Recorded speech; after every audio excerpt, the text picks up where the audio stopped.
Hello दोस्तों, मेरा नाम है डॉक्टर हर्ष यादव और पूरा इंटरनेट अभी ड्युअलिटी की बात कर रहा है। तो इसमें मैं कुछ ऐड ऑन करना चाहता हूँ क्योंकि आज की जो जो जनरेशन है, जो अपकमिंग अपनी जेन ज़ी आ रही है, उनके साथ बहुत सारी चीज़ों को लेकर प्रॉब्लम्स हैं।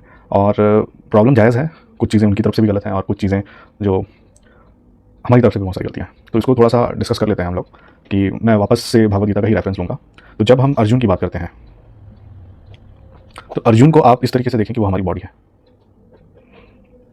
और जो कृष्ण भगवान है उसको आप एक स्पिरिट की तरह देखें, जो आपका, या आत्मा की बात करें जो कि स्पिरिट है। और वहीं हम जो लगाम है या जो रोप है जो घोड़े से बंधे हुए हैं, उसको माइंड मानिए। उसको हम मेटाफर जनरेट कर रहे हैं, द माइंड, या इसको हम बोलेंगे द रेन्स। और वहीं जो हॉर्सेस हैं उसको हम मेटाफर करेंगे सेंसेस से हम इसको रिप्रेजेंट करते हैं।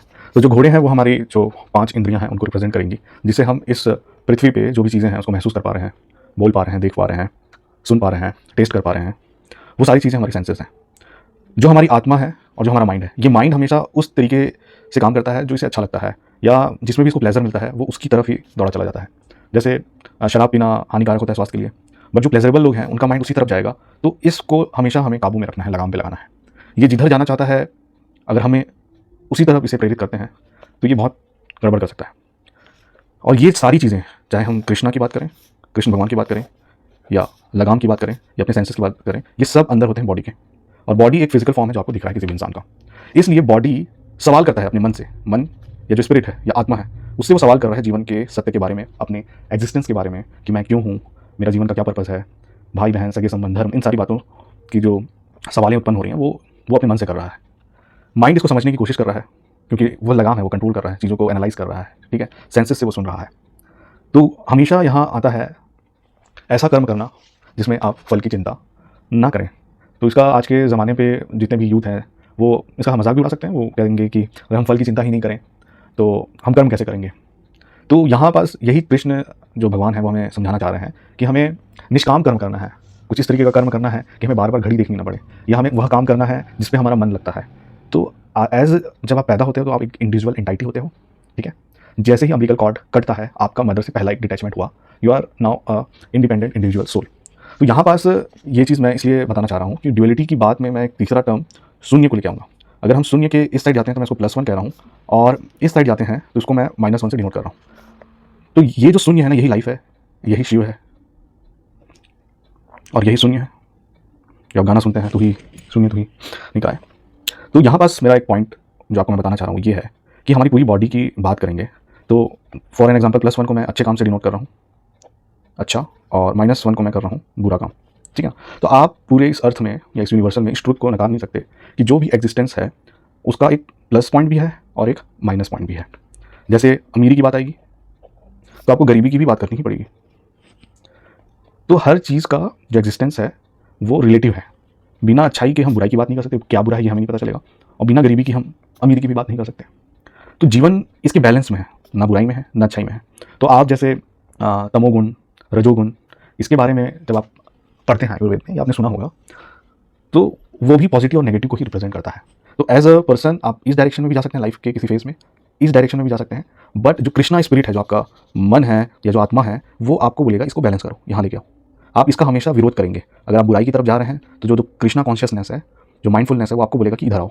आप बहुत ज़्यादा भी अच्छाई करेंगे तो भी आपको वो बोलेगा कि इधर आओ। तो ये जो बीच में जो शून्य है ना, यही लाइफ है, और मध्यस्थता में ही जीवन है। आप उसको जो भागवत गीता है उससे भी समझ सकते हैं, और आप अपने जीवन की जितनी भी परेशानी है उसका हल यहीं से पाएंगे। जैसे अगर यहाँ मैं बॉडी को लेकर चलता हूँ, तो जब आपको कोई बीमारी होता है, तो या जैसे कैंसर हो रहा है, बहुत सारे कैंसर के सेल ग्रो कर रहे हैं, तो मैं इसको अगर इधर पॉजिटिव की साइड दिखा रहा हूँ कैंसर के रेस्पेक्ट में, तो आपको इसको फिर 0 पे लाना पड़ेगा नॉर्मल पे। तो जो एलिमेंट है वो किसी चीज़ के डाउनवर्ड से भी हो सकता है, अपवर्ड से भी हो सकता है, पर बीच में लाइफ है। और बीच में लाने का जो काम करता है वो है द कृष्णा कॉन्शियसनेस, या कृष्ण भाव अमृत बोलते हैं, जिसको हमेशा कृष्ण भाव से रहना। जैसे अगर मैं आपसे कहूँगा कि आप जीव की हत्या क्यों कर रहे हो बिना किसी कारण से, तो इसमें आपका मन ऑटोमेटिकली रिस्पॉन्ड करेगा कि हमें जीव की हत्या नहीं करनी है, वो निर्दोष है। आप इसमें अपने आप एक धर्म सम्मत डिसीजन पे आ सकते हैं। पर वही कोई जानवर आप पे हमला कर रहा है और जिस पे जान का खतरा है, तो मे भी आप उस पर हिंसा कर सकते हैं। ये महाभारत का भी एग्जाम्पल लें, तो जब उनके अर्जुन के सामने, जब उनके परिवार वाले ही सामने खड़े थे, तो वो इसी धर्म संकट पे थे कि मैं क्यों इतना खून बहाऊं या ये सब युद्ध लड़ूं, जब उधर मरने वाले मेरे अपने ही हैं, तो क्यों ना इस युद्ध को नहीं किया जाए। पर धर्म स्थापना के लिए युद्ध करना पड़ा। वार्निंग्स काफ़ी सारे मिले थे, कई सारे मौके दिए गए थे इन चीज़ों को वापस स्थापित करने के लिए अपने पुनः स्थान पे। बट जब बुराई चरम पे जाती है, या ये वाला भी चरम देख लीजिए या ये वाला भी चरम देख लीजिए, तो यहाँ लाइफ एग्जिस्ट कभी नहीं करेगी। दो डिफरेंट पोल पे कभी भी लाइफ नहीं है, आप ये समझ लीजिए। तो कभी भी आपकी लाइफ में डिप्रेशन या सुसाइडल थॉट्स आते हैं तो आप इस साइड आने की कोशिश करें, वहाँ से आपको कुछ नहीं मिलने वाला। या बहुत ही अच्छे आपको लग रहा है तो आप पूरी अच्छाइयों को भी नहीं रख सकते, अच्छाइयों के साथ भी नहीं चला जा सकता, क्योंकि ये लाइफ में समाज है, हर लोगों की अलग अलग विचारधारा है जो कहीं ना कहीं किसी न किसी कोने में आपको प्रभावित करेगी। जैसे कि कहते हैं कि अगर आप सबके अच्छे दोस्त हैं तो आप किसी के दोस्त नहीं है, वो इन्हीं सब कारणों से कहा जाता है।